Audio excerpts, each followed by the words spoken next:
अस्सलाम वालेकुम my YouTube family, कैसे हैं आप सब लोग। उम्मीद है आप सब लोग बिल्कुल खैरियत से होंगे। सुबह का टाइम हो चुका है और काम बहुत ज़्यादा है। अच्छा, एक दिन के बाद 2 दिन के बाद जो है मेरे घर में एक छोटी सी दावत है, गेट टुगेदर है, मैंने किया है। अच्छा, वैसे तो मैं सारे ही चचाओं को और मामुओं को बुलाना चाह रही थी एक साथ, मगर क्योंकि ये बारिशों का सीज़न है, मानसून है, बारिशें बहुत ज़्यादा हो रही हैं, तो छत पे अरेंजमेंट करते थे, बट अब नहीं हो सकता। इसलिए मैं मतलब स्प्लिट कर दूँगी बंदों को, कुछ को एक साथ एक दफ़ा बुला लूँगी, कुछ को एक दफ़ा। तो आज जो है मैंने एक छोटी सी दावत अरेंज करी है, आज नहीं 2 दिन के बाद। काम मैं आज ही स्टार्ट कर दूंगी और ये व्लॉग थोड़ा सा लंबा हो जाएगा क्योंकि मैं छोटे छोटे हिस्सों में काम करती रहूँगी और आप लोगों को अपनी रूटीन भी बताती रहूँगी। तो मेरे गोश्त वगैरह सब मैंने निकाल के रख लिया है, बस अब मैं जल्दी जल्दी उसको कट करूँगी क्योंकि वो डिफ्रीज़र में बहुत ज़्यादा जो है ना वो मतलब जमा हुआ था। तो बस अब उसको जल्दी से निकालती हूँ, उसके पीसेस करती हूँ क्योंकि मुझे उनसे कबाब बनाना है। कीमा मैंने पहले ही निकलवा लिया था और निकलवा के उसको रख दिया था। उसके मैं गोला कबाब बनाऊंगी और जैसे जैसे मैं चीज़ें आगे बढ़ाती जाऊंगी आपसे इसकी रेसिपी भी शेयर करती जाऊंगी। अच्छा, ये रहा एक पीस, ये मैंने ऐसा निकाल लिया था और ये थोड़ा सा पीछे से ना चिकना है, ये सारा चिकना हो रहा है, तो बस इसको मैं साफ़ करूँगी सब चीज़ों को, बाकी इसको मैं कबाबों के लिए निकालूँगी। और इसके अलावा 2 टुकड़े ये थे, इनको भी मैं रख लूँगी, ठीक है। और इनको भी देखें, जब तक ये भी बहुत ज़्यादा जमे हुए हैं, सेट होते तो फिर आते हैं। देखें, ये मैंने सारा जो है ना ये काट के मैंने रख लिया है पुलाव का गोश्त। अच्छा, पुलाव में हमारे यहाँ ना मेजॉरिटी इस तरह का गोश्त ज़्यादा प्रेफर करते हैं, ये इस तरह का होता है, शायद आप लोगों के घर में भी ऐसा होता हो। तो मैंने इस तरह के जो गोश्त की बोटियाँ बनाई है रवास के साथ। अच्छा, इसके अलावा मैंने जो पुलाव का गोश्त था पहले साफ़ करके ना, वो भी इसी तरह का, ये हड्डियाँ और रवास ये मैंने फ्रीज़ करके रख दिया था, तो ये मैंने अभी निकाल लिया है। कबाबों के लिए जो है मैंने छोटी छोटी बोटियाँ जो है ना वो इस तरह काट ली है ताकि वो इजीली जो है ना वो शामी कबाब बन जाए। और यहाँ ये सारा मैंने वेस्टेज है, अभी तो सब मैसअप हो रहा होगा, तो वो ऐसे ही है, मैंने इस तरह करके साफ़ कर लिया। अब जल्दी जल्दी जो है ना मैं चढ़ाना शुरू करती हूँ चीज़ें। इसमें मैंने डाली है, सबको ही पता है कि कुटी हुई मिर्चें, वो मोटी साबुत लाल मिर्चें ज़्यादा डालती हूँ। अच्छा, अब इसमें ये जा रहा है ज़ीरा, ठीक है, ये भी मैं ज़्यादा ही डालती हूँ। साथ में कुछ लोग नहीं डालते होंगे साबुत धनिया, मगर मेरे कहने से ज़रूर ये डाल के देखिएगा, बहुत अच्छा टेस्ट होता है इसका। और डलेगा रफली चॉप, इसके अंदर रफली सा चॉप कर ले मोटा मोटा प्याज, और ये अदरक लहसुन का इसमें जाएगा पेस्ट। और बस पानी डाल के मैंने इसको रख दिया है, नमक मैं बाद में डाल। और यहाँ पे मैंने चने की दाल डाल के सब चीज़ों को अच्छी तरीके से गला लिया था, गोश्त गल किया था, चने की दाल भी। अब मैं इसका पानी जो है वो खुश करूँगी ताकि जल्दी से फिर मैं इसको चॉपर में डाल के जो है ना फिर इसको आराम से पीस लूँ। अच्छा, देखिए, मुझे वीडियो भी खुद ही बनानी पड़ती है, तो इसलिए अब क्या करूँ, मजबूरी है। देखिए, मैंने इस तरह की हड्डियाँ डाली हैं पुलाव में, इस तरह की, क्योंकि जैसी जब ये यखनी तैयार हो जाएगी ना पुलाव बिरयानी की, तो मैं इन सब हड्डियों को जो है, इस तरह की जो हड्डियाँ, ये सारी हड्डियाँ डिस्कार्ड हो जाएंगी, सिर्फ गोश्त रह जाएगा। और जो गोश्त पुलाव का बनता है ना, वो मैंने आपको कल भी दिखाया था, वो हम लोग इस तरह का इस्तेमाल करते हैं, रवास वाला गोश्त होता है, इसलिए मैं खुद ही बनाती हूँ हमेशा, और इससे हमेशा पुलाव जो है ना बड़ा ज़बरदस्त बनता है। अब देखिए, इसके अंदर मैंने ये एक लहसुन की पूरी साबुत डली है, ये मैंने धो ली है, इसको मैं एज इट इज़ इसके अंदर ऐसे ही डाल दूंगी। 2 प्याज मैंने मीडियम साइज़ की फाइनली चॉप करके डाल दी हैं। ये गया इसमें सारा साबुत गरम मसाला जो कि डिस्कार्ड कर देंगे।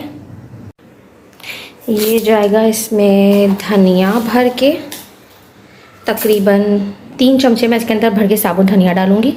ये जी ज़ीरा, 1 चमचा भर के ज़ीरा, बस। ये जाएगा इसमें तेज़ पत्ता, ठीक है, बे लीव्स जो होती हैं वो जाएगा। और ये 3 ही बड़े चमचे भर के मैं इसमें डालूंगी सौंफ के।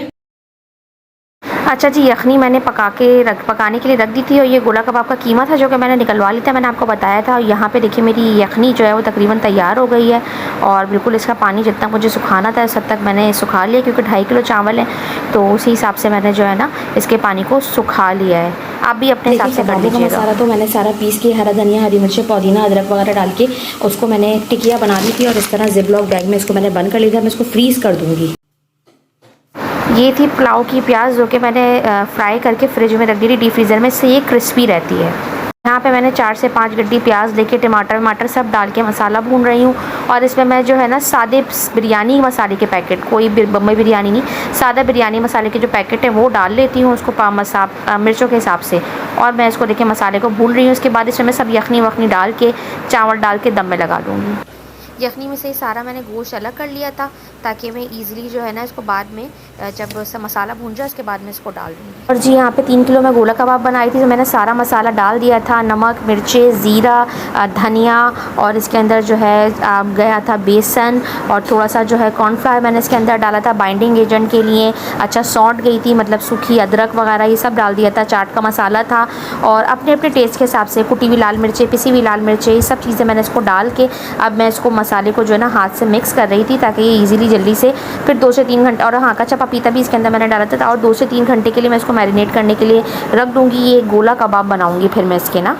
अच्छा इसके अंदर अदरक लहसुन भी अलग अलग पिसा हुआ डलता है, और पानी बिल्कुल निकाल के, और 2-3 टेबलस्पून दही के भी मैंने इसके अंदर डाले थे।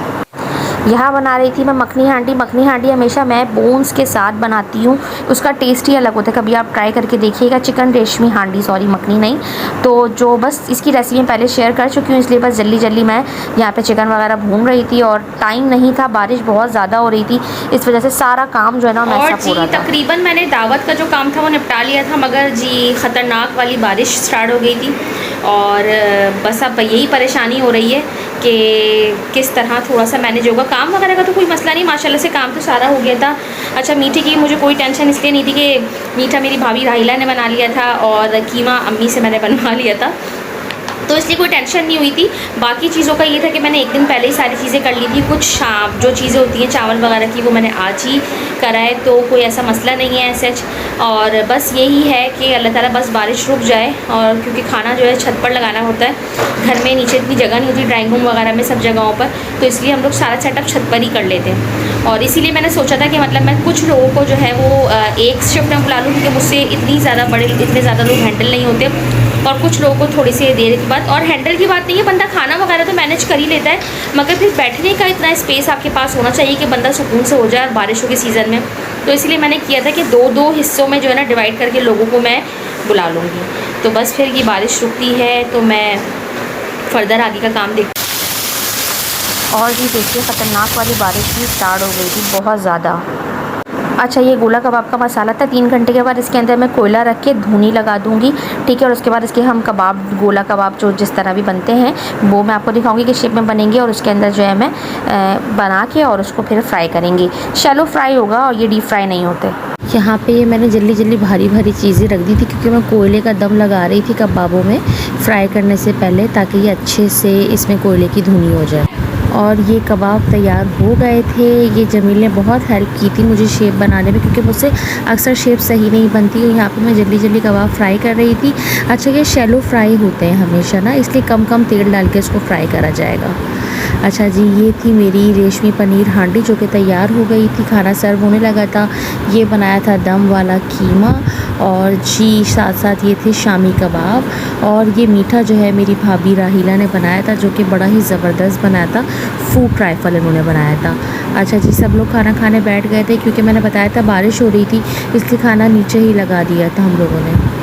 और जी ये देखिए यहाँ पे दस्तरखान लग गया था, पुलाव, कीमा, कबाब, सलाद, रायता, शामी कबाब, गोला कबाब। और जी फाइनली जो है दावत ख़त्म हो गई है, सारे मेहमान चले गए हैं, और जमील और रुबैशा को भी बस सोने के लिए लेटे हैं। जमील और रुबैशा मैं भी सोने के लिए जा रही हूँ, थकन काफ़ी हो गई है, काफ़ी थका जाने वाला दिन था। और इतना ज़्यादा थकन नहीं होती, क्योंकि बारिश की वजह से बहुत सारी चीज़ें मैसअप हो गई थी, और उसकी वजह से लाइट चली गई थी बार बार जनरेटर में। और सबसे बड़ा डिज़ास्टर तो ये हुआ था कि हमारे जनरेटर में आग लग गई थी, बड़ा मसला हो गया था, ये भी एक बहुत बड़ा इशू हो गया था। लाइट चली गई थी, घर पर इत्तेफाक से सब कोई भी नहीं था। जमील जो है बाहर कोल्ड ड्रिंक वगैरह लेने के लिए चले गए थे, और अहमद जो है वो इतना ज़्यादा उनको जनरेटर की नो हाव नहीं है मेरे भाई को, तो वो उसमें एकदम से इतना ज़्यादा आग लग गई थी। तो मेरी बेटी छोटी और मेरी भाभी बाहर से 1-2 जेंट्स हमारे नेबर्स हैं उनको बुला के लेकर आई, तो उन्होंने आके जो है हम लोग को मतलब उसको रेस्क्यू करा। जैसा भी था अल्लाह का शुक्र है नुकसान ज़्यादा नहीं हुआ, मगर उसकी वजह से ये था कि जनरेटर हमारा प्रॉब्लम कर गया था। यूपीएस पे इतना ज़्यादा लोड नहीं उठाता यूपीएस कि मेहमान आए और पूरा घर जो है वो चला ले, मतलब वो आराम से ऑन हो जाए। तो बस खैर फिर भी अल्लाह का शुक्र था कि लाइट आ गई थी और कोई प्रॉब्लम नहीं हुआ अल्लाह की फजल करम से, और दावत भी अच्छे से हो गई। तो जी बस ये छोटा सा ब्लॉग था आज का। बहुत सारी चीज़ें थी जो मुझे आपसे बहुत सारी रेसिपी शेयर करनी थी, चीज़ें डिश आउट करते हुए सब चीज़ें, मगर वो हो नहीं पाया क्योंकि वो आखिर में बहुत ज़्यादा जो है ना वो हेक्टिक टाइप का माहौल हो गया था, अजीब सा सब कुछ हो गया था।